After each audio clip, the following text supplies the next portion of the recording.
வணக்கம் நண்பர்களே! இன்னைக்கு சிங்கார சென்னை கார்டோடைய ஆபத்துகள் பத்தி பார்க்கலாம். முதல் ஆபத்து என்னன்னு பார்த்தீங்கன்னா, இந்த கார்டு தொலைஞ்சிருச்சுன்னா, உடனே நீங்க கஸ்டமர் கேருக்கு இன்ஃபார்ம் பண்ணணும். அந்த கஸ்டமர் கேரோட நம்பர் நான் டிஸ்கிரிப்ஷன்ல குடுக்குறேன்.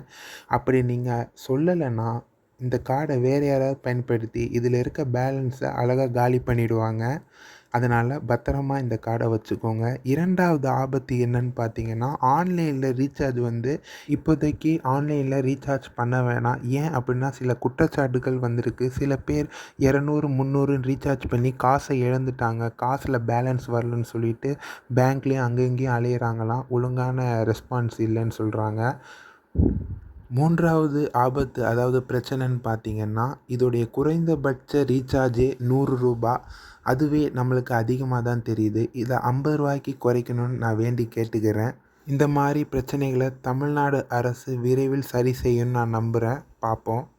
4வது பிரச்சனை என்னன்னு பார்த்தீங்கன்னா, இன்னும் இது லோக்கல் ட்ரெயின்ல வரல. ஆனா சில பேர் இந்த கார்ட எடுத்துட்டு போய் லோக்கல் ட்ரெயின்ல டிக்கெட் கவுண்டர்ல போய் இந்த கார்ட வச்சு ரீசார்ஜ் பண்ண முடியுமான்னு நெறைய பேர் கேட்டிருக்காங்க. இன்னும் இந்த வசதி வரல. விரைவில வரும்னு எதிர்பார்க்குறோம். 5வது பிரச்சனை என்னன்னு பார்த்தீங்கன்னா, ஆன்லைன்ல பே பண்ணும்போது ரூ. 1.18 அதிகமா வரும்.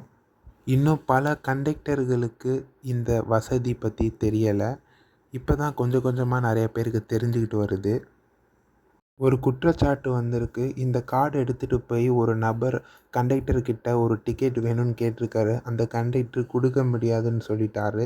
அதனால அந்த பஸ்ஸ விட்டு அவர் இறங்கி வந்துட்டாருன்னு ஒரு குற்றச்சாட்டு இருக்கு.